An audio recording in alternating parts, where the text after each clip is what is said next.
Welcome back mga ropa, kwentuhan muna tayo. Pag-usapan natin ang game ng Barangay Nebra kontra sa kupunan ng NLEX Road Warriors. Ito lang naman ang kauna-una ang overtime game ng kupunan ng Barangay at ito na rin ang kanilang last game ngayong elimination. At dito din nakasalalay kung papasok ba ang NLEX Road Warriors sa quarterfinal. Ngayon mga ropa, nag-overtime nga ang game. Nandito ang dahilan kung bakit natalo ang kupunan ng Barangay Gene Kings kontra sa NLEX. Ito ang full breakdown at analysis. Simulan na natin. Okay, game. Disclaimer muna para sa mga nag-aalalang Barangay Nebra fans tungkol kay Justin Brownlee.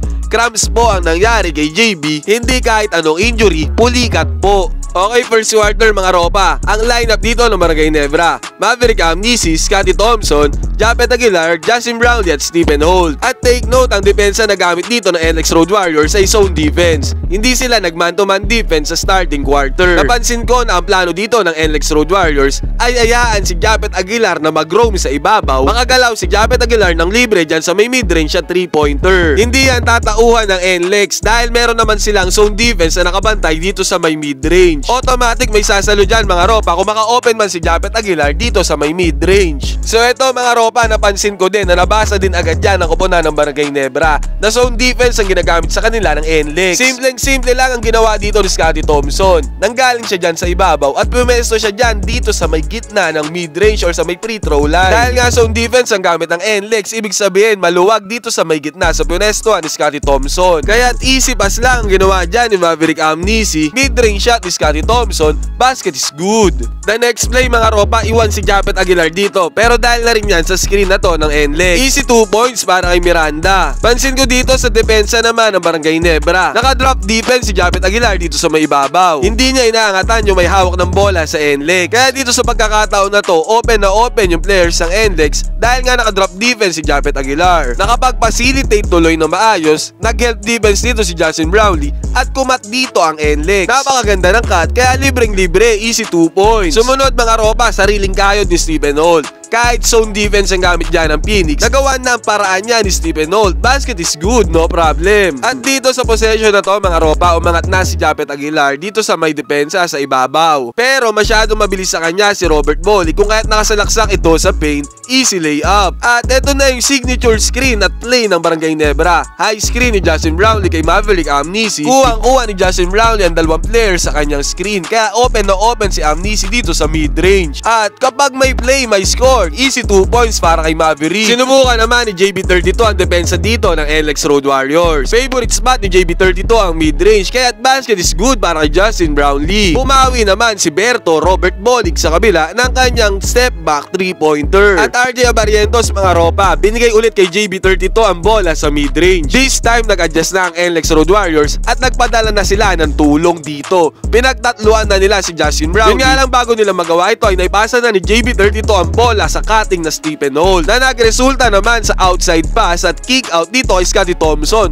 Open 3-pointer, basket is good para kay Scotty. Bago matapos ang first quarter mga ropa ay nakakuha pa ng putback si Policarpio para sa NLEX. Tapos ang first quarter 26-21, lamang ang Road Warriors. Sinimula ni JB Moco na second quarter sa kanyang 3-pointer. At sinundan pa ni Baser Amer ng kanyang napagandang mid-range jumper, panis dito ang Barangay. Second quarter mga ropa, from zone defense nag-adjust na ang kupunan ng NLEX.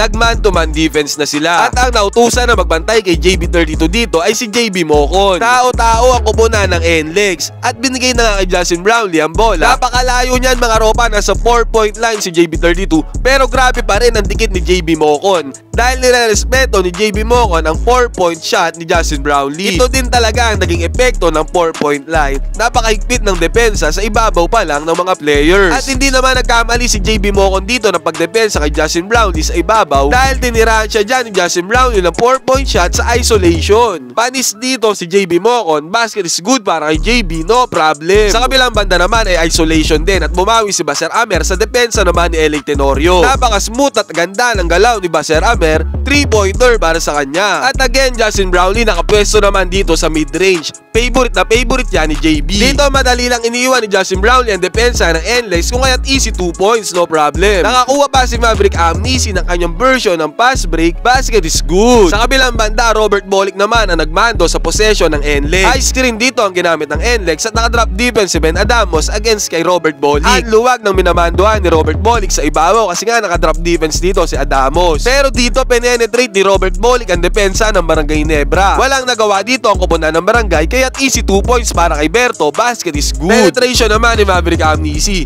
Sinaraduan siya dyan ng pinto ng NLEX Road Warriors na nagbigay naman ng opportunity para ma-open dito si Aljon Mariano. No problem, basket is good.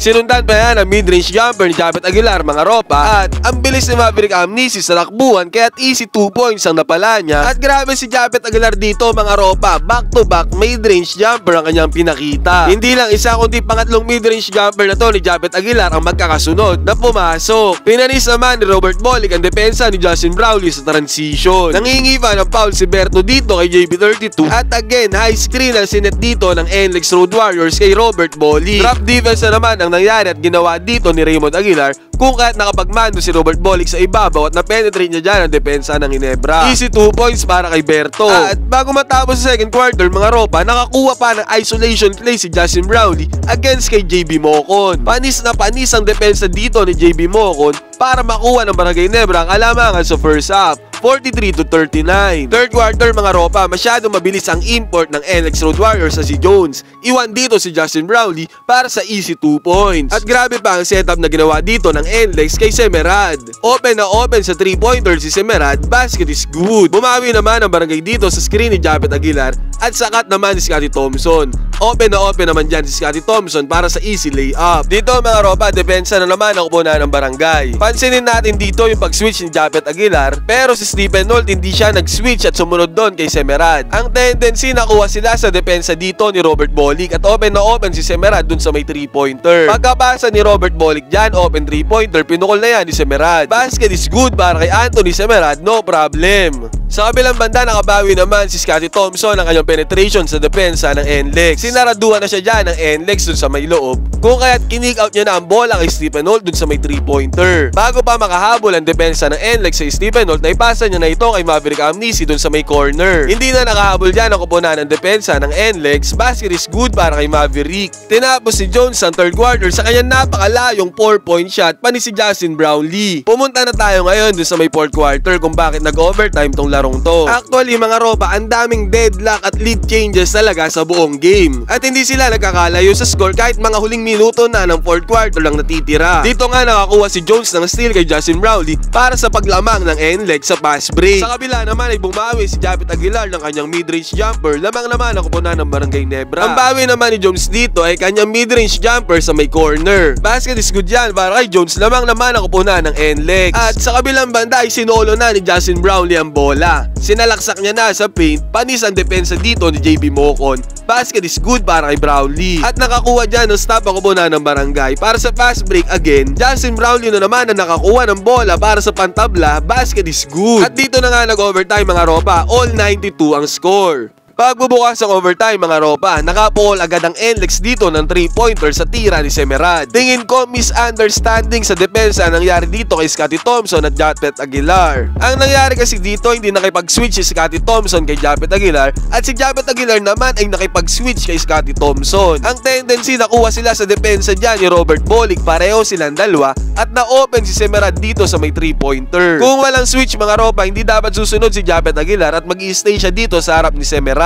Yun nga lang, hindi ganon ang nangyari dahil akala ni Japet Aguilar switch ang mangyayari. Open na open tuloy si Anthony Semerad dyan sa may 3-pointer. Basket is good, no problem para kay Semerad. Na next play, liability to ni RJ Abarientos dahil bantay niya dyan si Semerad sa may corner. Pero nabaling yung atensyon niya dyan sa may drive ng NLEX dun sa may loob, kung kahit nakapwesto si Semerad dito sa may corner 3-pointer. Huli na makahabol si RJ Abarientos dyan sa pagsabay niya sa 3 points. Again, basket is good para kay Semerad. Clutch 3-pointer ang naman ginawa ni Semeran dyan back to back. At sa pagkakataon din na to mga ropa, lumabas na si Justin Brownlee dahil ininda niya na yung cramps or pulikat. At ang masakit sa part na to mga ropa, paubos na ang shot clock, hawak ni Jones ang bola, bantay siya ni Stephen Holt, pero nagawan pa rin ang paraan ni Jones ang 3-pointer na ito para pumasok. Ang ending nito mga ropa, 103-99 ang score. Hindi pumasok ang 4-point shot ni RJ Barrientos sa pantablasana. Panalo ang koponan ng NLEX Road Warriors, pasok sila sa playoffs, laglag ang Blackwater. Gumib up ang koponan ng Barangay Nebra sa mga huling minuto. Nawalan sila ng go-to guy sa katauhan ni Justin Brownlee. Kayo mga ropa, ano masasabi nyo sa endgame na ito ng NLEX Road Warriors kontra sa Barangay Gene King? Ano sa tingin nyo nagpatalo? Pwede kayo mag-comment dyan sa baba, magkwentuhan tayo.